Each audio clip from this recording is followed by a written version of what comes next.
a commencé, ça fait 3-4 dimanches. Évangéliste Hervé a commencé.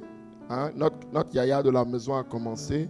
Et puis, l'évangéliste Arnold aussi est resté dans la même lignée. Moi aussi, je veux rester sous cette même autorité, sous ce même manteau et parler du prix à payer pour le royaume de Dieu. Amen. Vous savez, dans nos églises aujourd'hui, nous avons oublié qu'avec Dieu, c'est donnant-donnant. Amen. Souvent, quand on nous évangile et on nous évangélise et on nous prêche le Seigneur, on nous dit toujours ce que Dieu peut faire. Amen. Mais nous, on ne nous dit pas ce que nous devons faire vis-à-vis de Dieu.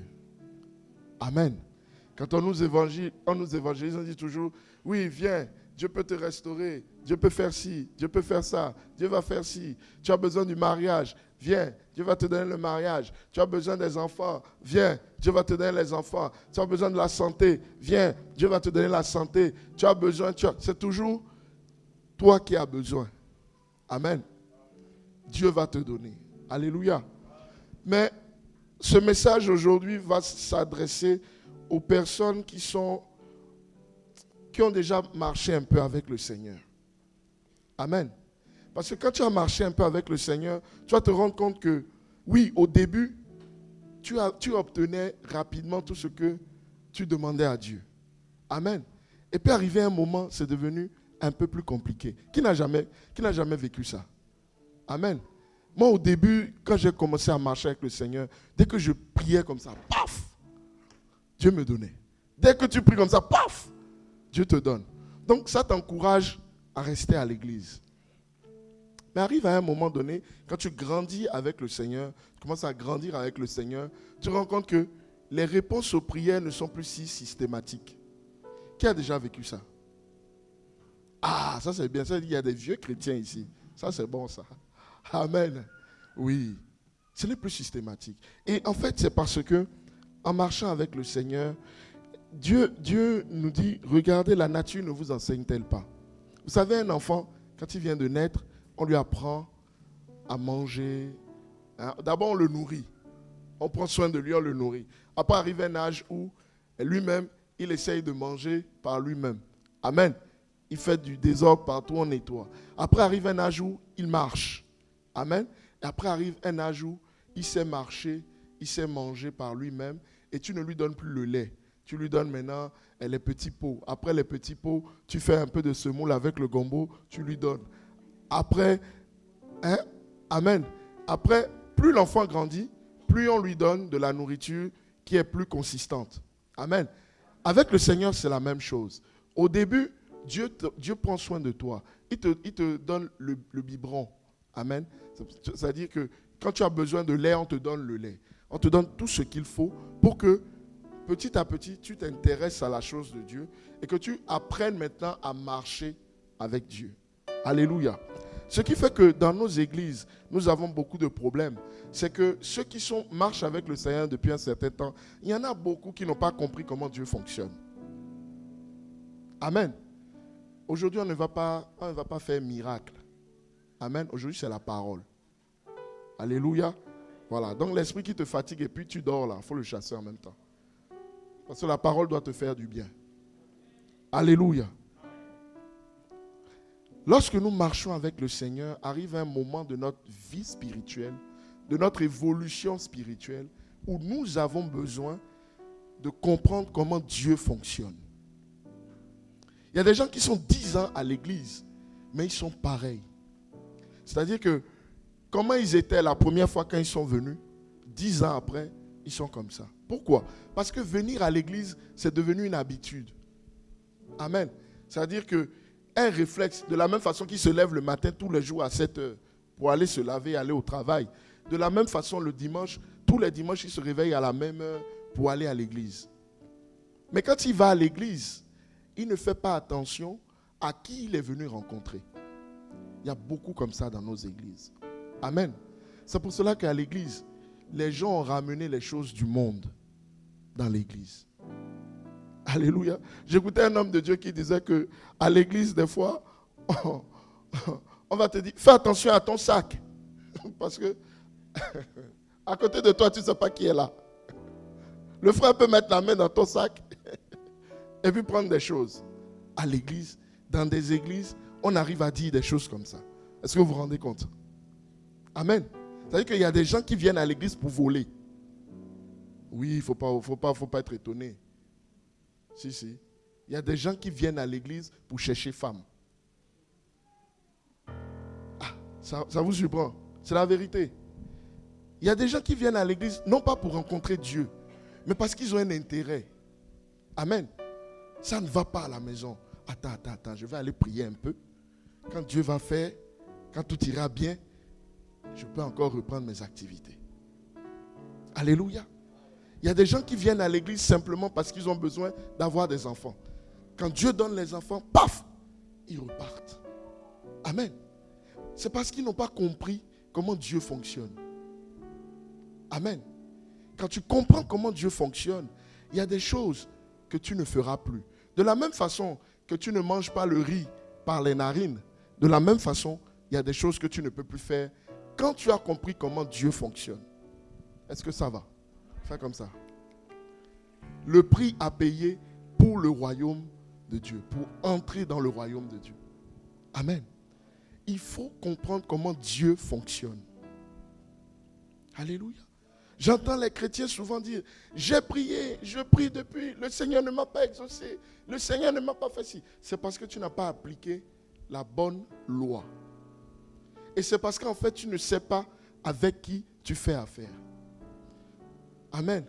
Il y a un homme de Dieu, un pasteur pour qui j'ai beaucoup de respect et d'admiration. C'est un vieux père, le pasteur Mamadou Karambiri, qui dit souvent que Dieu est bon, mais il n'est pas bonbon. Alléluia. Dieu est bon. Mais si tu le prends comme un bonbon, on fait quoi avec le bonbon? On s'amuse avec les bonbons. Si tu t'amuses avec Dieu, il va te montrer son vrai visage. Alléluia. De la même façon que nous pouvons être doux avec nos enfants, quand ils font des bêtises, nous pouvons changer de visage. La même façon Dieu fait avec nous. Amen. Avec mes enfants, j'essaie d'être un papa doux. Amen. Il peut venir sauter, faire tout ce qu'il veut, monter sur ma tête, faire tout ce qu'il veut. Mais quand ils font des bêtises et puis je dis non, ou je me fâche, d'abord je leur demande, tu veux que je me fâche? Surtout mes deux petits là. Quand je dis, tu veux que je me fâche? Lui-même il dit, non papa. Donc arrête. Amen. Dieu fait la même chose. Le problème avec nous les chrétiens, c'est que quand Dieu dit, tu veux que je me fâche, nous faisons semblant de ne pas l'avoir entendu. Amen. Et nous continuons ce qu'il a horreur de voir. Le prix à payer. Amen. Pour marcher avec le Seigneur, la première chose que nous devons savoir, si nous voulons grandir avec le Seigneur, grandir spirituellement, grandir physiquement, matériellement, il faut apprendre le renoncement. Amen. Le renoncement. Il faut écrire ça. Amen. Le renoncement. Si tu n'apprends pas à renoncer, tu ne peux pas marcher avec Jésus. Amen. Tant que tu restes toi, Jésus ne peut pas être Seigneur dans ta vie. Le problème avec beaucoup d'entre nous, c'est que beaucoup d'entre nous restons nous-mêmes et refusons de renoncer. Alléluia. Mais si tu ne renonces pas, tu ne peux pas avancer. Je vais expliquer c'est quoi renoncer. Renoncer, c'est dire non. C'est dire non. C'est dire je refuse. C'est dire je ne veux plus. C'est dire je n'accepte plus. C'est dire je n'autorise plus. C'est dire je n'ai plus besoin de ça dans ma vie. Est-ce que ça va? Est-ce que quelqu'un me comprend? Renoncer. Quand tu renonces, c'est dire cette chose-là à laquelle je renonce, je n'ai plus besoin de ça dans ma vie. Je refuse cet acte que j'ai l'habitude de poser. À compter de maintenant, je refuse de poser cet acte. Amen. Cette vie que je mène, je renonce à cette vie. Donc je refuse désormais de mener cette vie. Amen.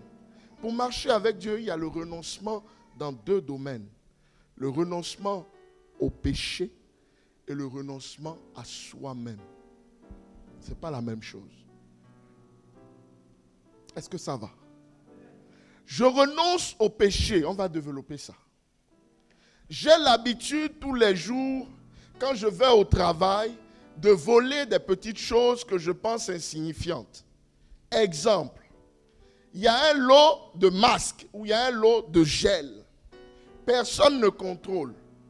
Mais toi, tu dis, si je prends un petit paquet de masques, un petit paquet de gel que j'amène chez moi, personne n'a vu, l'entreprise ne va pas faire faillite. Mais tu as volé. Alléluia. Et tu fais ça régulièrement. Amen. C'est du vol. Parce que tu n'as demandé à personne, tu n'as pas été autorisé à le prendre, tu l'as fait à l'insu de celui à qui ça appartient. C'est du vol. Alléluia. Maintenant, je renonce à faire cela. Ça veut dire que j'ai renoncé au péché du vol. Je sais que ce n'est pas une bonne chose. J'ai l'habitude de le faire. Mais maintenant que la parole de Dieu vient de m'être annoncée, je décide de ne plus faire ça. Donc je renonce à ce comportement. Je refuse ce comportement. Je rejette ce comportement. Je décide à présent de changer. Est-ce que ça va? Un autre exemple. Je vis dans l'adultère avec un homme ou une femme mariée. Alléluia. Vous savez, c'est les choses qu'il faut qu'on se dise. L'adultère conduit à la mort. Alléluia. Ça conduit à la mort. Dans tous les domaines que ce soit. L'adultère, ce n'est pas seulement j'ai pris la femme d'autrui ou le mari d'autrui. L'adultère, c'est aussi dans des choses simples. Alléluia. Tu ne mélangeras pas les dieux. Tu ne vas pas faire entrer les dieux étrangers dans la maison de Dieu. Ça veut dire quoi? Ça veut dire que je viens à l'église tous les dimanches, mais le mardi, je vais voir le nganga, le marabout. Il me donne les petites amulettes là. Vous connaissez ça? Hein? On est africains, beaucoup sont africains ici. Les petites amulettes, les chaînes, les choses qu'on attache. Amen. Pour avoir la chance. Et puis dimanche d'après, tu viens à l'église. Tu es adultère vis-à-vis de Dieu. Parce que tu allais embrasser un autre Dieu que le Dieu d'Israël. Est-ce que vous me comprenez? Voilà.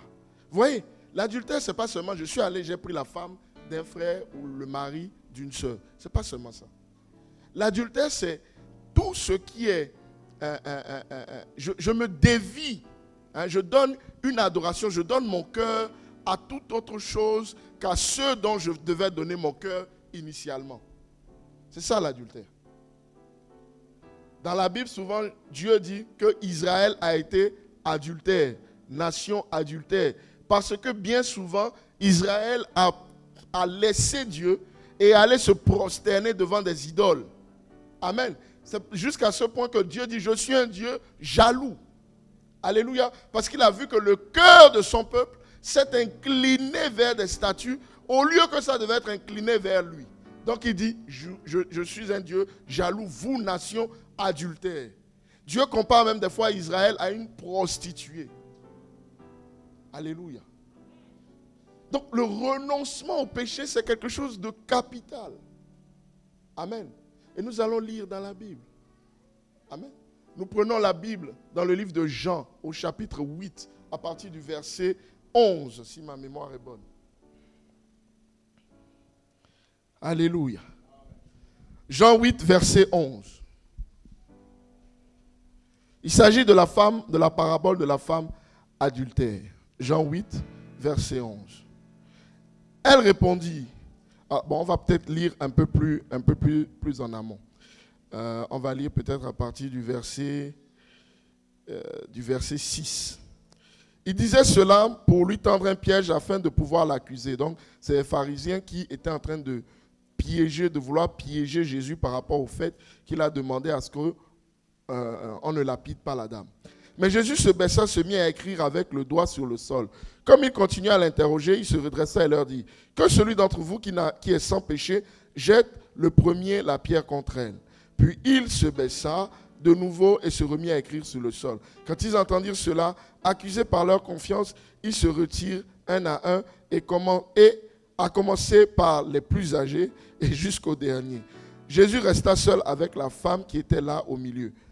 La Bible dit, alors il se redressa et ne voyant plus qu'elle, il lui dit, femme, où sont ceux qui t'accusaient? Personne ne t'a donc condamné. Verset 11. Elle répondit, personne, Seigneur, personne ne m'a condamné. Et le verset, la partie qui m'intéresse, Jésus lui dit, moi non plus, je ne te condamne pas. Vas-y et désormais ne pêche plus. Alléluia. Ne pêche plus. C'est renoncer. Amen. Cette femme avait l'habitude d'aller avec ce monsieur jusqu'au jour où on l'a attrapé. Quand on l'a attrapé, la sentence qu'elle devait subir, c'est la mort. C'est pour ça que je vous ai dit, faites attention, faisons attention. L'adultère, ça conduit à la mort. Même si on ne t'a pas vu, même si on ne t'a pas attrapé, Dieu t'a vu.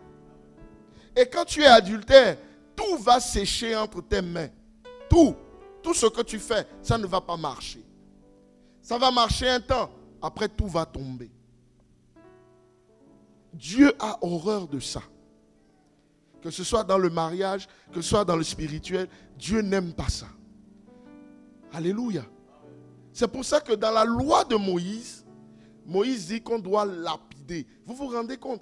Quelqu'un, parce qu'on l'a surpris en train de commettre cet acte, on dit vous prenez des cailloux, et puis vous lui lancez ça jusqu'à ce que la personne meure. Est-ce que vous vous rendez compte de la violence que ça peut représenter? Amen. Est-ce que ça va? Vous n'avez pas peur, hein? C'est Jésus qui parle. Amen. Ce n'est pas moi. Je me soumets aux ordres. Alléluia. C'est violent de retrouver une personne comme ça et puis les autres prennent des cailloux, des gros cailloux. Entends? Oh, merci Jésus. Ceux qui veulent lapider eux-mêmes, voilà les péchés dans leur vie. Amen. Je te dis ça pourquoi? Pour te dire que ceux qui vont t'accuser ou ceux qui t'accusent ne regarderont jamais eux-mêmes à leur faiblesse. Alléluia. Vraiment, Jésus, merci pour ton sang qui a coulé à la croix. Et merci pour ta parole. Amen. Parce que les premiers à t'accuser sont parfois dans des situations plus graves que les situations pour lesquelles toi on t'accuse. Et c'est eux les premiers qui vont te lapider. Mais Dieu merci, gloire à Jésus, parce que Jésus ne me condamne pas à cause de son sang qui a coulé à la croix. Amen. Renoncement, renoncer. Jésus lui dit, vas-y, je ne te condamne pas. Mais la condition, ne pêche plus. Alléluia. Combien de fois on n'entend pas à l'église, ah pasteur, la chair est faible. On va toujours faire la délivrance pour le même problème. Et puis quand tu pars, tu reviens, tu nous dis que la chair est faible. Nous aussi, notre chair est faible. On est fatigué. Et voilà. La fatigue, c'est aussi une faiblesse. Alléluia. La vie ne change pas, les vies ne progressent pas et nous n'impactons pas pour la simple et bonne raison que nous n'avons pas compris comment Dieu fonctionne. Avec Dieu, rien n'est gratuit. Il y a un prix à payer. Il y a un prix à payer. Alléluia. Nous sommes dans un pays où on nous a toujours fait faire croire que les choses étaient gratuites. Tu vas chez le médecin, comment tu es arrivé là? De la même façon, tu ressors. Alléluia. Quand on te dit, mais c'est gratuit, il y a la CMU. Quoi encore? Il y a beaucoup d'exemples comme ça. Hein? On connaît. C'est quoi? Donnez-moi les exemples. Où on croit que les trucs, c'est gratuit. Les transports, on pense que c'est gratuit. Quoi encore? L'école. Merci maman. L'école. L'école, ça coûte extrêmement cher. Amen. Mais Dieu nous a fait la grâce d'être dans un pays où nous emmenons nos enfants le matin. Même à midi, des fois, on ne sait même pas ce qu'ils ont mangé. Le soir, nous revenons les chercher. Chérie, qu'est-ce que tu as appris à l'école? Pour A, pas. Mon A, ma. On dit gloire à Dieu. Mais ça coûte beaucoup d'argent. Est-ce qu'on vous a déjà dit combien coûte un enfant à l'État français? Personne n'a jamais demandé. Ça ne n'intéresse pas. Parce que rien n'est gratuit. Ce que toi tu penses être gratuit, quelqu'un paye. Avec Jésus, c'est pareil. Alléluia. Avec Jésus, c'est pareil. Ce que vous pensez que Jésus a donné gratuitement là, quelqu'un a payé le prix. Ce que tu crois que Dieu a donné gratuitement, Jésus a payé le prix. Oui. Par tes meurtrissures, nous sommes. Donc ça veut dire bien qu'il y a quelqu'un quand même qui a été meurtri. Donc quelqu'un a payé le prix de la meurtrissure. Alléluia. Donc quand toi tu dis ça et puis Dieu dit, ah, Jésus même lui en haut là, il dit, ah papa, moi j'ai été meurtri. Voilà, tu te rappelles Pilate. Voilà ces gars qui m'ont fait ça. Dieu dit, ah, c'est pour qui? C'est quel enfant même? C'est lui. Dieu dit, oh lui là. Jésus dit, papa pardon, donne-lui, c'est pas grave. Tu as prié, oh Jésus, par tes meurtrissures je suis guéri. Dieu des fois il nous toise, hein, vous savez. Dieu des fois il nous regarde mal. Il dit, toi petit là, quand tu seras guéri, ce qui a amené la maladie là dans ta vie, tu vas encore aller faire ça. Vous savez, il y a des choses que nous faisons qui amènent des maladies dans nos vies. Amen. Oui. Il y a des choses, il y a des actes que nous posons qui amènent des maladies dans nos vies. Toute chose est d'abord spirituelle. En fait, le renoncement au péché, c'est venir au niveau où quand tu regardes ton habit spirituel, ta robe spirituelle, tu te dis comment je suis habillé. Qui d'entre vous ne s'est pas miré en venant à l'église? Gloire à Dieu, parce que mes mamans, elles sont toutes coquettes, elles sont belles. Donc c'est la preuve que leur miroir leur a dit la vérité. Alléluia. Parce que je ne vois aucun maquillage de travers. Amen. Tous les maquillages sont bien faits, bien, et vous êtes belles. Amen. Parce que vous avez pris peut-être 2 minutes, 3 minutes pour regarder un petit miroir, un grand miroir. Il y a même des mamans, elles, c'est le mur complet qui est en miroir. Amen. Mais elles ont regardé quand même. Alléluia. Est-ce que ça va? Acclame Jésus.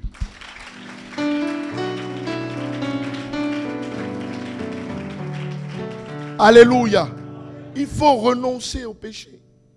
Tant que tu n'as pas renoncé au péché, tu ne peux pas savoir si tes habits spirituels sont propres ou sales. Alléluia. Vous voyez, papa m'a pas ça. Il est habillé en blanc aujourd'hui. Il est tout beau. Amen. Mais la moindre tache sur son habit va se voir tout de suite. Tout de suite. Si spirituellement, on pouvait nous voir la couleur de nos habits. Ah. Moi, je ne parle pas. Hein. Alléluia. Quelle est la couleur de ton habit spirituel? Tes vêtements spirituels. La Bible dit que c'est par le sang de Jésus que nous sommes renouvelés, régénérés, restaurés. Maintenant, toi, ton habit spirituel, il est comment? Toi-même, spirituellement, tu es comment? Amen. Est-ce que tu es dans la boue? Est-ce que tu es propre? Est-ce que tu es sale? Est-ce que toi-même, tu t'es déjà posé la question? Alléluia. Il y a dans l'église où j'étais avant de venir ici, il y a un frère, je discutais avec lui, un jeune, qui me dit que lui, souvent ce qu'il fait, c'est que le samedi soir, il fait prière de repentance avant de venir à l'église dimanche. J'ai dit au frère, mais ça m'a paru curieux. J'ai dit, mais pourquoi le samedi et pas le jeudi ou le vendredi? Il dit, non, parce que ça lui laisse le temps. Ça lui laisse le temps de pécher, quoi. Du lundi au samedi, il peut faire tout ce qu'il veut. Comme il sait que dimanche, il va devant le Seigneur et que devant le Seigneur, la Bible dit que Dieu a besoin, nous sommes une nation sainte, un sacerdoce royal. C'est le verset qu'il m'a dit lui-même. Nation sainte, sacerdoce royal. Donc ça veut dire que le dimanche, quand il vient devant Dieu, lui, il doit être saint. Il doit être propre. Je dis, mais propre comment? Il dit, ah pasteur, mon habit spirituel, ça doit être nickel. Et maintenant, tu fais comment? Il dit, non, je fais la repentance. Moi, je sais ce que j'ai fait entre lundi et samedi. Donc, je demande pardon. Et puis, je dis au sang de Jésus de me laver. Est-ce qu'il a tort? Est-ce qu'il avait tort? Ah, bon, ça, on va faire un autre débat. Alléluia. Ce que moi, je sais, c'est que si la mort vient le trouver jeudi, il est comment? Alléluia. Là, nous jouons avec Dieu. Vous croyez que la mort va t'envoyer un fax ou bien email? Va regarder Gmail. J'arrive te prendre samedi. Ou bien j'arrive te prendre jeudi. Non, même c'est loin, WhatsApp. Tu reçois WhatsApp. Bon, je suis la mort. Je viens demain après-midi. Déjà, même si toi tu reçois ça. Je les priais systématique. Tu vas chercher le pasteur, même si le pasteur est à Miami, tu vas prendre l'avion pour aller à Miami. Vous dites, pasteur, j'ai reçu WhatsApp de la mort. Il faut faire quelque chose. Alléluia. Mais quand tu péchais, tu n'as pas appelé le pasteur. Amen. Au contraire, tu as dit, non, pasteur Timothée ne me voit pas. Ça là, je peux faire. Pasteur Alain ne m'a pas vu. Je peux critiquer. Évangéliste Hervé ne m'a pas vu. Je peux voler. Évangéliste Arnaud ne m'a pas vu. Je peux faire mentir. Amen. Mais Dieu t'a vu. Alléluia. Vous savez, nous sommes des hommes serviteurs. Nous sommes des hommes comme vous. Nous avons les mêmes limitations que vous. La différence, c'est que Dieu nous fait grâce. Je dis bien, Dieu nous fait grâce. Pour que nous ayons accès à des choses qui ne montrent pas à tout le monde. C'est tout.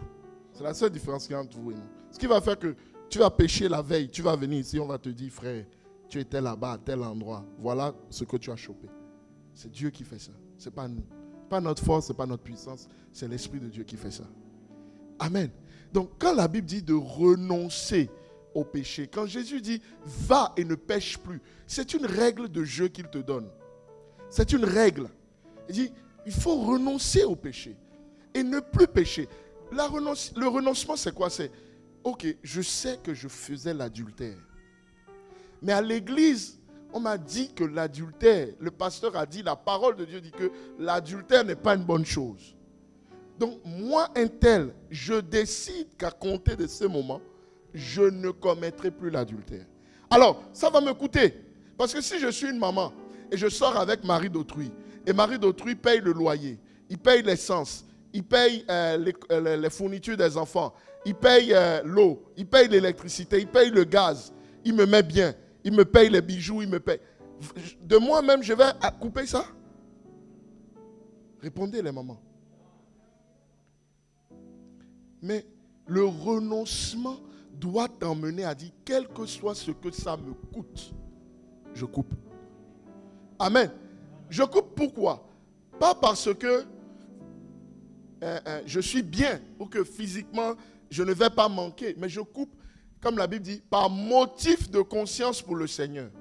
À cause de Dieu et à cause de mon salut, j'arrête. Alléluia. J'arrête. Moi, quand je suis venu au Seigneur, pour donner un petit témoignage, je n'aime pas beaucoup parler de moi, j'avais des fréquentations, j'avais des amis que je fréquentais. Mais c'était toujours boîte de nuit, boire, des choses comme ça. Quand je suis venu au Seigneur, quand j'ai lu la parole de Dieu, la Bible dit que les impudiques, les adultères, les ivrognes, les ci, ceux-là n'hériteront pas du royaume des cieux. J'ai dit, mais attends, est-ce que je veux vraiment marcher avec Jésus là comme annoncé? Mon cœur, mon esprit, mon âme disent, ah papa, marchons avec lui. Marchons avec Jésus là, parce que vraiment, l'étape où on est là, c'est Jésus qui peut faire quelque chose. Donc j'ai dit, mais pour marcher avec lui, voilà ce que sa parole dit. Sa parole dit, il faut que j'arrête les boîtes de nuit, il faut que j'arrête l'alcool. Mais voilà les amis que j'ai. Quand ils viennent, c'est toujours pour me parler des femmes, de l'alcool, des boîtes de nuit, des choses bizarres. Mais c'est mes amis. C'est les seuls amis que j'ai dans le coin. Seigneur, je ne vais pas quand même les chasser. Amen. Et là, le Saint-Esprit te dit, tu fais un choix. Soit tu me suis, mais quand tu me suis, tu marches avec ma parole. Soit tu gardes la vie que tu as, mais à ce moment-là, je ne suis pas avec toi. Tu peux te donner l'illusion de croire que tu me suis, mais en réalité, tu ne me suis pas. Qui dit renoncement dit sacrifice. Si tu veux gagner le royaume des cieux, il faut te sacrifier. Et pour te sacrifier, renoncer au péché, pour beaucoup, c'est un sacrifice. C'est un sacrifice financier. Parce que la maman le frère qui te donne de l'argent alors qu'il est marié ne te donnera plus. Mais puisque vous avez un contrat, on fait des bêtises et puis je te donne de l'argent. C'est ça votre contrat. Tu coupes le contrat, toi tu veux qu'il continue à honorer sa partie, il va te dire non. Alléluia. La maman qui est plus âgée que toi, qui te donne de l'argent parce que son mari est fatigué et puis toi tu fais des bêtises avec elle, qui te dit, mon fils, mon chéri, il n'y a plus rien parce que le contrat n'est pas honoré. Pour toi, ça devient un manque parce que financièrement, tu comptais sur cette ressource-là. Mais comment est-ce que Pasteur Alain, à cause de Jésus, maintenant va me dire d'arrêter mon business comme ça qui me permet de payer le loyer? Amen. Comment est-ce que Pasteur Alain, dans ces choses de Jésus, va me dire à moi maintenant de laisser mon papa un tel pour les histoires de Jésus? Là, je vais réfléchir. Amen. Mon frère, ma soeur, prends le temps de réfléchir. Dans la réflexion, là, la mort viendra te trouver. Alléluia. Il faut renoncer au péché. Renoncer au péché, c'est dire non. Quel que soit ce que ça me coûte. À un moment donné, j'ai pris la décision avec ces amis-là. Je leur ai dit, quand vous venez chez moi, on ne parle plus d'alcool. D'abord, vous ne venez parce que avant, c'était quoi? On vient chez toi le vendredi soir, on vient avec les muscadors, les JB. JB, là, je connais les différents âges, les whisky, là. Personne ne peut me blaguer dessus. Mais c'était avant. Ça, c'était ma vie d'avant. Pourquoi Dieu m'a enlevé de ça? Parce qu'aujourd'hui, je peux rendre témoignage. Un frère qui aime l'alcool, je vais dire, papa, assieds-toi, on va parler. L'alcool, je connais. Amen. Les catégories, les âges des whisky, la couleur en fonction de l'âge, je peux te dire. Whisky, 12 ans d'âge, la couleur. Whisky, 22 ans d'âge, la couleur, je connais. Même les vins, si tu me parles des vins, je vais te citer les côtes, d'où ça vient. De quelle région de France c'est fabriqué, je sais. Hein, quand on fait comme ça, la robe, le tanin, je connais tout ça. Personne ne peut me blaguer avec ça. Alléluia. Mais je suis en Jésus maintenant. Et je me rends compte que j'ai plus gagné en étant avec Jésus qu'en allant m'asseoir dans les bars, dans les bistrots pour dire, tu as vu la robe? Tu as vu le tanin? Une senteur fruitée. Je gagne quoi dedans? Amen. Quand on a fini tout ça là, on rentre, chacun rentre chez lui, il est fatigué, la tête ça fait mal. Le lendemain quand tu te réveilles, tes problèmes sont là. Les problèmes sont là, ils t'attendent. Les problèmes là, c'est comme de l'argent que tu épargnes. Alléluia. Quand tu mets l'argent sur le compte épargne, les problèmes c'est la même chose. Tu vas te balader. Quand tu as fini de te balader, tu reviens voir, l'épargne est là. Ça n'a pas bougé. S'il y avait 100 dedans, il y aura 100. Les problèmes, c'est pareil. Tu vas boire l'alcool, la casser la tête, fumer, t'oublier. Quand tu te réveilles, le problème, mais je suis là, je ne suis pas parti. Amen.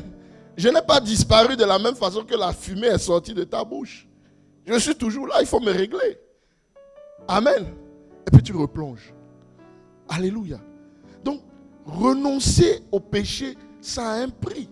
Et c'est cet effort-là, c'est ce prix-là que Jésus attend de voir. Amen. Jésus attend de voir ça. Dieu attend de voir ça. Ta vie ne peut pas changer si tu n'as pas renoncé au péché. Soyons clairs. Alléluia. Et si tu crois que tu marches avec le Seigneur alors que tu n'as pas renoncé au péché, en fait, tu te trompes toi-même. Alléluia. Que nous ne nous mentions pas. Beaucoup sont en train de se tromper eux-mêmes en croyant qu'ils trompent Dieu ou en croyant qu'ils trompent quelqu'un. Écoute, ta conscience n'a qu'à te parler. Amen. Tais-toi un peu et laisse ta conscience te parler. Tu verras que le Saint-Esprit va profiter de ton silence pour te dire, regarde ici là, est-ce que tu as renoncé? Ça là, est-ce que tu as renoncé? Ça, est-ce que tu as renoncé? Quand le Saint-Esprit va te montrer toutes ces choses, comprends que l'heure est venue pour toi de faire un choix. Soit j'abandonne et je marche avec Jésus maintenant, soit je continue, mais je ne peux plus considérer que je marchais avec Jésus. Alléluia. Il faut renoncer au péché.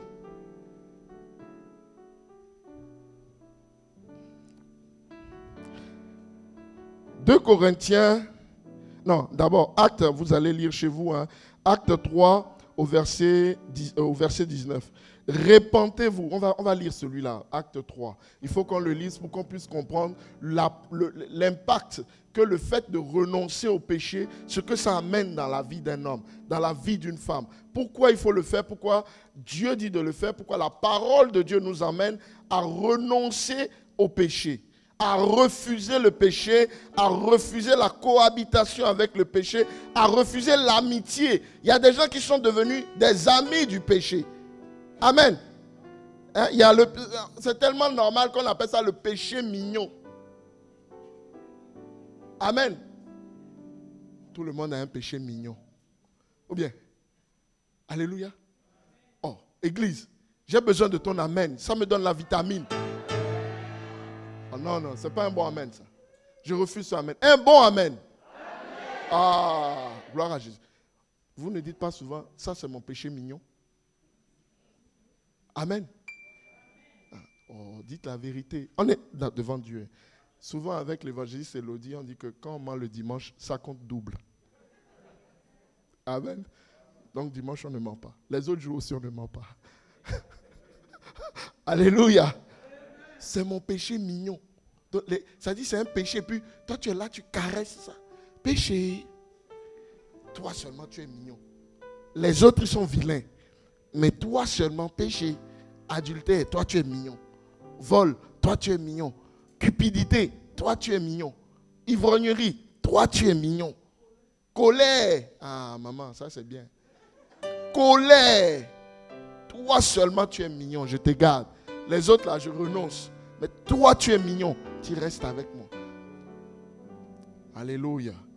Acte 3, verset 19. La Bible dit, changez donc d'attitude et convertissez-vous pour que vos péchés soient effacés. Amen. Quand le péché est effacé, la robe devient blanche. L'habit spirituel est renouvelé. Tu peux te tenir dans la présence de Dieu et être considéré comme étant enfant de... Amen. Imaginez vos enfants viennent vers vous pour vous demander des choses et puis il y a la boue partout sur le visage, les vêtements ça sent mauvais, la laine, la bouche c'est pas brossée, et puis, dans un état sale, et puis il vient pour te dire, tu vas accepter? C'est quoi la première chose que tu vas lui dire? Va te laver. Dieu fait la même chose. Va te laver. Ne viens pas ici. Ici c'est saint, ici c'est propre. Moi je me rappelle quand nous on était petits, pour rentrer au salon, on enlevait les chaussures. Parce qu'au pays, il y a la boue, souvent. Donc, maman, elle a pris le temps de bien nettoyer. Toi, tu quittes l'école, la culotte est dans un état, l'habit est dans un état, avec les baskets qui ont bien pris la boue. Tu viens, tu cours, papa, maman, va là-bas. Je viens de la nettoyer, d'arranger. Mais au début, tu ne comprends pas. Tu dis, ah, mais maman me rejette. Elle ne te rejette pas. Papa, dans quel état tu es? Vous savez, quand au pays, là, quand les frères qui ont joué au ballon au pays, levez un peu la main comme ça.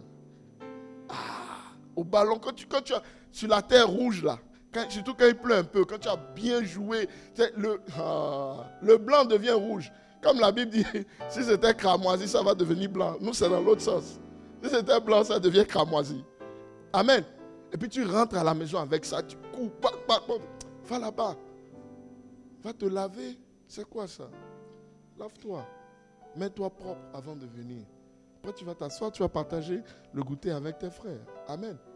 Mais quand Dieu nous fait ça, oh, il m'a abandonné. Il m'a abandonné, il ne m'aime plus. Papa, tu as regardé ta robe? Comment ta robe spirituelle est? Alléluia. Il faut renoncer au péché. Verset 20. Alors des temps de rafraîchissement viendront de la part du Seigneur. Et il enverra le Messie qui vous était destiné, Jésus. Alléluia. Acte 3, 9. Acte 3, 19, pardon. Clairement te fait comprendre que tu ne peux pas être avec Jésus si ta robe est sale. C'est clair. Ce n'est pas Pasteur Alain, c'est la Bible. Amen. Acte 3, 19. Convertissez-vous. Répentez-vous d'abord. Convertissez-vous. Je me répands. Je renonce. Le péché là, je ne veux plus faire. Ça là, je ne veux plus faire. À un moment, j'ai dit à mes amis, je n'ai plus besoin. ne venez plus me voir. Oh, mais toi là, ton affaire de Jésus, ça te monte à la tête. Tu es devenu fou ou quoi? J'ai dit oui, prenez-moi comme ça. Je suis fou. Amen. Ça m'a fait mal de les abandonner. C'était des gens avec qui on travaillait à l'école ensemble. On faisait les devoirs ensemble.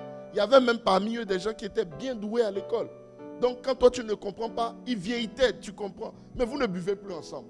Vous n'allez plus dans les boîtes de nuit ensemble. Vous ne faites plus les bêtises ensemble. Mais ils ne t'aident plus. Alléluia. Dans le monde on dit les oiseaux de même plumage volent ensemble. Amen. Moi je suis devenu aigle et ils sont restés corbeaux. Comment ils vont voyager avec moi? C'est plus possible. Amen. Mais il faut savoir aussi que l'aigle, souvent, il est solitaire. Amen. Oui. Donc, tu vas prendre des choix. Tu vas faire des choix. Prendre des décisions, ça va t'emmener dans un temps de solitude. Mais c'est dans la solitude que Jésus vient te visiter. Alléluia. Regardez Moïse. C'est dans la solitude. Il était dans le désert, en train de surveiller les moutons de Jéthro, quand Dieu lui est apparu, dans un temps de solitude. Gédéon était en train de moudre le grain, tout seul, dans un temps de solitude. L'ange de l'Éternel lui est apparu. Jacob était en train de voyager.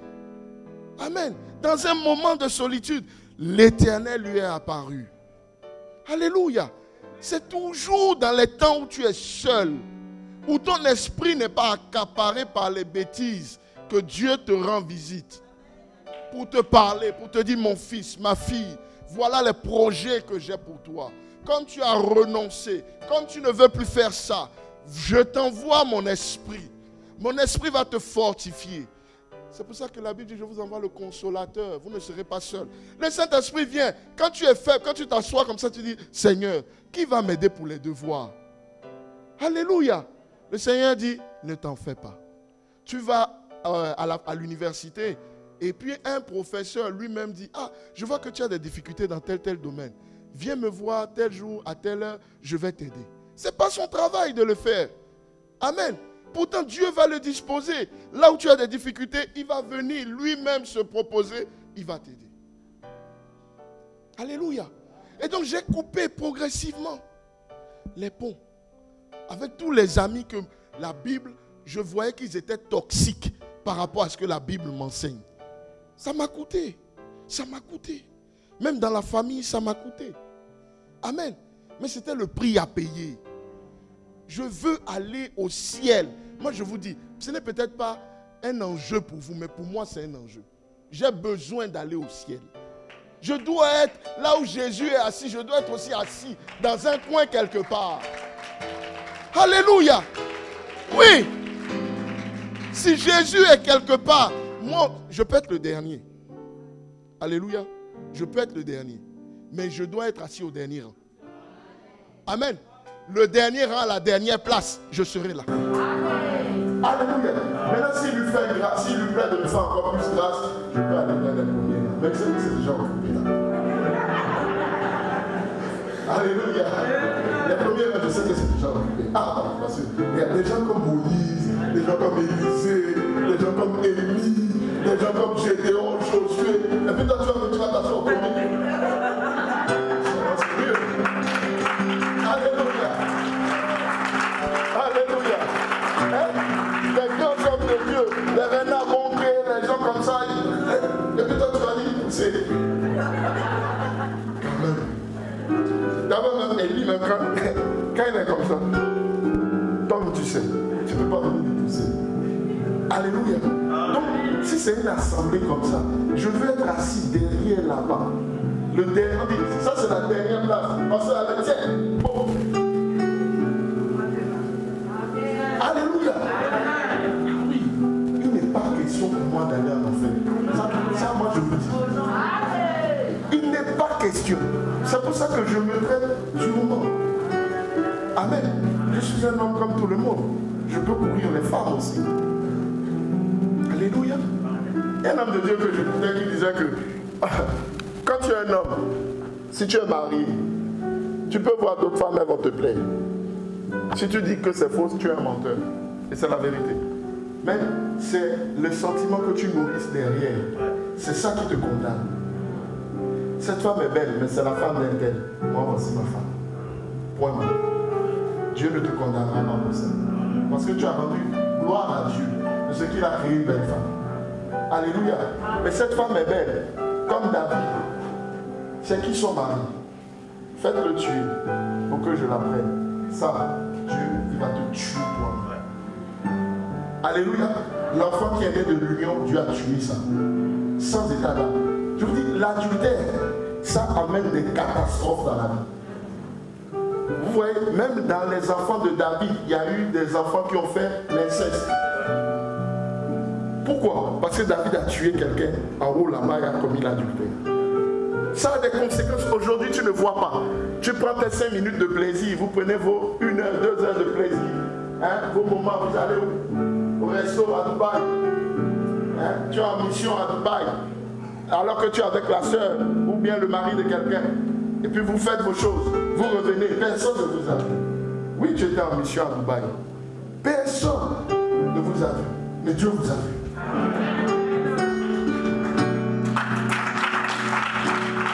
Alléluia. Dieu vous a vu. Alléluia. En cachette, tu voles de l'argent. L'argent, c'est quoi? On ne peut pas déposer un porte-monnaie ici. Tout doit disparaître. Pourquoi? C'est quoi le besoin que tu as de voler? Il faut venir, on va faire ta délivrance. L'argent, nous sommes venus trouver ça ici. Nous allons mourir et laisser ici. Steve Jobs, qui est le patron de Apple, on ne l'a même pas enterré avec un iPhone. Alléluia. iPhone 13, que nous tous on a dans les mains, puis c'est un sujet de gloire. Tu vois les gens? C'est quoi ton téléphone? iPhone 13. C'est quoi ton téléphone? iPhone 10. C'est ta gloire qui est dans l'iPhone. Change. Alléluia. Parce qu'il faut dire, tu as des papas, ça comme moi, ils vont prendre ça. Papa! Oh!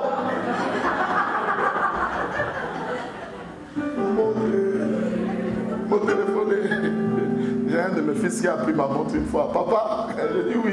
Il dit quoi? Casse ça. Mon père était là. Mon père a rigolé. Et la vie est juste. J'ai dit, mais pourquoi tu dis ça? Il dit, toi-même. Tu as fait ce que ton enfant a fait là. Le nombre de fois tu m'as fait ça, je ne peux pas dire. Il dit, ah! Donc tu m'as dit que tu as récolté ce que j'ai semé. Alléluia. Vous voyez? 2 générations après, il ne s'est pas mangé. Il dit, oh Dieu mon fils, c'est pas grave, je vais acheter une autre montre. Il dit, mais Dieu merci, moi les montres que je lui ai cassées, c'est des montres qu'il achetait au marché. Que moi ma montre, c'est pas une montre que j'ai achetée au marché. Et puis il n'a pas de gamme. Il dit, ah, il y a une justice dans ce monde. Il dit, papa, il faut arrêter ça. Parce que sinon, je vais taper ton petit-fils. Il dit, non, regarde à toi si tu le touches. Tu ne peux pas le toucher. Parce que toi aussi tu as fait comme lui. Alléluia. Vous voyez, c'est des choses qui nous suivent. Amen. C'est des choses qui nous suivent. Renonce au péché. Si tu veux sauvegarder ta génération, les enfants qui viennent après toi, renonce au péché. Alléluia. Le temps est en train d'avancer et je vais m'arrêter ici. Il y a un dernier passage que je voudrais que nous puissions lire. Amen. Qui est très important, c'est le renoncement de soi. J'ai touché le renoncement au péché. Il faut que je touche aussi le renoncement à soi. C'est dans Matthieu au chapitre 16, verset 24. Vraiment, pardonnez-moi, je dépasse un tout petit peu le temps qui m'est imparti, mais il y a besoin que l'Église ait connaissance de cela. Amen. Matthieu au chapitre 16, verset 24. Matthieu 16, 24. Je lis rapidement la parole de Dieu. Matthieu chapitre 16, verset 24. Alors Jésus dit à ses disciples, si quelqu'un veut être mon disciple, qu'il renonce à lui-même. Amen. Qu'il se charge de sa croix et qu'il me suive. Alléluia. Le renoncement à soi. Il faut renoncer à soi-même. Il faut s'oublier soi-même. Il faut se sacrifier soi-même quand on suit Jésus. Le sacrifice, c'est accepter de perdre ce qui peut nous être cher. Amen. Donc, le prix à payer pour gagner le royaume, pour entrer dans le royaume, ça se résume à 2 choses. Le renoncement au péché et le renoncement à soi-même. Amen. Renoncer à soi-même, c'est quoi? Pasteur Alain, il y a une croisade. Ça commence à 6 heures. Tu dois être sur le terrain à 4h30. Je ne regarde pas à ma femme. Je ne regarde pas à mes enfants. Je me lève, je m'en vais. Parce que j'ai renoncé à moi pour Christ. Alléluia. Il y a tel programme à l'église. Il faut cotiser, il faut faire ci. Oui, on va vous dire, oui, vous cotisez pour enrichir le pasteur. Les bêtises comme ça. Tant pis pour vous si vous écoutez ça. Ça démontre aussi votre niveau de croissance et de maturité spirituelle. On ne cotise pas à l'église pour enrichir le pasteur. On cotise à l'église parce que l'église a des besoins. Toi et moi, nous avons des besoins à l'église ici. Quand vous venez ici, il y a le chauffage. Ça là, qui va payer? C'est le pasteur qui va payer ça pour toi? Est-ce qu'il est là même? Il n'est pas là. C'est lui qui va payer l'électricité pour toi. Alors quand on te dit de cotiser, apporte ta participation. Et ce n'est pas la peine de beaucoup parler ou beaucoup murmurer. C'est pour parler ou murmurer, ne fais pas. Amen. Vous savez, dans les églises, il n'y aura jamais de Bill Gates. Alléluia. Bill Gates ne viendra pas à l'église. Donnez-moi les noms des hommes puissants là. Amazon, le gars d'Amazon, il ne viendra pas à l'église. Parce que lui, quand il regarde sa vie, il se suffit à lui-même, pense-t-il. Pense-t-il, je rajoute pense-t-il. Parce que l'argent, effectivement, répond à tout. Mais l'argent ne peut pas tout faire. Alléluia. Le jour où quelqu'un meurt dans ta famille, ce n'est pas l'argent qui marche pour aller enterrer. Le jour où il va mourir là, ce n'est pas l'argent qui va marcher pour aller l'enterrer. C'est quelqu'un qui va soulever le cercueil pour qu'on l'enterre. Donc dans nos églises, on ne verra pas des milliardaires. Il faut enlever ça de la tête. Amen. Jésus même a fait les choses en sorte que ce soit les gens comme toi et moi là, qui n'avons pas grand-chose, qui venons à l'église. Parce que nous voyons plus facilement la main et la puissance de Dieu opérer et agir que si c'était un riche qui était venu. Imaginez quelqu'un de riche, milliardaire qui vient ici. Il achète l'église, il achète tout, il dit tenez. Le jour où vous ne faites pas ce qu'il veut, ou bien vous décidez de suivre l'esprit, et pas ce que lui dit, il dit je vous chasse. Vous allez faire comment? Comment vous allez faire? Alléluia. Donc quand on dit de cotiser là, il faut arrêter les raisonnements courts. Et le pasteur, et les serviteurs, et les ci, et les... Ça c'est ton problème. Moi j'ai fini avec ça. Tu peux m'insulter. Ça c'est pas un problème. Alléluia. Voilà, j'ai passé ce stade-là. Maintenant, j'ai passé ce stade. Avant, ça me piquait. Maintenant, ça ne me dit plus rien. On m'a traité de dictateur ici. Alléluia. Je ne sais pas le jour où j'ai été président quelque part, où j'ai eu des ministres, et puis j'ai opprimé des gens. Je ne sais pas quand est-ce que c'est arrivé ça. Mais on m'a traité de dictateur ici. Elle dit, voilà, toi, tu es un dictateur. J'ai dit, hein? Dictateur, mais avec qui? Personne ne m'a voté. Alléluia. Je n'ai jamais été président du Bénin, président d'un pays. On me traite de dictateur. J'ai dit, ok, bon, c'est que tu vois la grandeur en moi. Amen alors. Peut-être que je serai président un jour quelque part. Alléluia. Ah, personne ne dit amen pour ça. Que Dieu vous bénisse. On finit par ici. C'est très très important, le renoncement à soi. Ça veut dire qu'on met Jésus et Dieu devant tout. Amen. Quitte à faire des sacrifices qui nous coûtent. Hein? J'ai fait la parenthèse avec l'argent parce que l'argent dans ce pays, c'est un besoin que nous avons tous. Amen. Mais souvent tu es en découvert. Et puis à l'église, on va encore te dire donne 20 €, donne 40 €, donne 30 €. Papa, si le découvert n'est pas arrivé à la limite et que tu peux faire, fais. Pourquoi? Parce que tu aides l'œuvre de Dieu à avancer. Alléluia. Dieu compte sur toi pour aider l'œuvre à avancer. Amen. Dieu compte sur moi pour parler de sa part. Amen. Mais nous aussi, serviteurs que nous sommes, des fois, si vous regardez ce à quoi nous devons faire face, parce que l'Église dit c'est leur affaire. De temps en temps, Dieu va faire grâce. Amen. Dieu va faire grâce. Et puis de temps en temps, on va vous choisir dans des réunions. Vous allez venir et puis on va vous dire ce qui repose sur nous. Amen. Parce que le pasteur ne peut pas tout faire. C'est un homme. Dieu l'a utilisé. Voilà, il y a l'église. Dieu l'a utilisé, nous sommes là. Amen. Dieu va utiliser maintenant chacun d'entre nous pour être une puissance qui va impacter dehors. Mais pour être une puissance, il faut participer aux choses de l'église. Il y a la réunion des mamans tout à l'heure. Toutes les mamans doivent être là. C'est le sacrifice. C'est le renoncement à soi. Tu ne peux pas courir. Hein, si tu vas au travail, il n'y a pas de problème. Va au travail. Mais si c'est pour aller à la maison, tu vas aller à la maison, tu vas t'asseoir, tu vas regarder télé-novelas. Alors qu'on parle des choses de Jésus ici. Amen. Donc les mamans, vous restez. Nous, quand le culte finit, on ne rentre pas avant 17h. Avant même quand il y avait 2 cultes, on rentrait chez nous, il était 19h, 20h. Très souvent. Amen. Mais nous le faisons pourquoi? Parce que nous vous aimons, mais parce que surtout nous avons renoncé à nous-mêmes. Amen. Moi j'ai des jumeaux, j'ai une femme, j'ai des enfants. Si le culte finit et que je pense qu'à moi, je dis à ma femme, allez, on rentre. Je suis pasteur, je peux rentrer. Mais pendant que je rentre, voilà, il y a un besoin. Dieu a dit à quelqu'un, va voir pasteur Alain, je lui ai mis la solution à ton problème. Mais voilà pasteur Alain assis chez lui maintenant, dans le fauteuil, en train de regarder BFM. Dieu va voir ça comment? Amen. Est-ce que Dieu sera content? Dieu ne peut pas être content. Parce que pasteur Alain, Dieu a mis quelque chose en lui pour être la solution d'un besoin, d'un problème à un frère, à une soeur à l'église. Donc pasteur Alain ne peut pas partir comme ça. Tu renonces à toi-même pour être au service de Christ. Amen. Mais Jésus aussi ne manque pas de nous faire grâce. Amen. Moi, il y a des choses que je vois des fois au travail, je me dis, si ce n'est pas la grâce de Dieu, si ce n'est pas Jésus, peut-être que ça là même, jamais on n'aurait même pensé à moi. Amen. Même dans ma vie de tous les jours, Dieu fait grâce. Dieu fait grâce. J'ai fait des centaines de kilomètres pour aller quelque part. Je reviens chez moi. Le lendemain, je reprends ma voiture. Mon pneu se perce devant chez moi. Amen. Si ça s'était percé à un endroit difficile où on peut venir me trouver, j'allais faire comment? Le pneu s'est percé devant chez moi. J'ai garé la voiture. Allô? Le pneu est percé. Venez changer. Amen. Les gens sont venus. Ils ont fait ce qu'ils avaient à faire. Je suis sorti, j'ai repris ma voiture, je suis parti. Mais imaginez, ça s'était passé à un endroit difficile d'accès. J'allais faire comment? La nuit encore. J'allais rester là, attendre que quelqu'un vienne chercher la voiture, me dépanner la voiture, me faire ci, me faire ça. Vous voyez, Dieu fait grâce.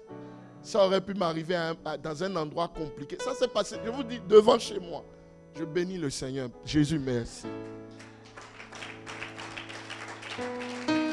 Alléluia. J'ai renoncé à moi. Mais en renonçant à moi, Christ se charge de moi. Amen. On s'arrête ici. On va se lever. Vraiment, j'ai dépassé le temps. Je vous prie vraiment de m'excuser. J'ai dépassé de 20 minutes que... Excusez-moi, j'ai abusé de votre temps. Hein? Excusez-moi. Mais nous allons...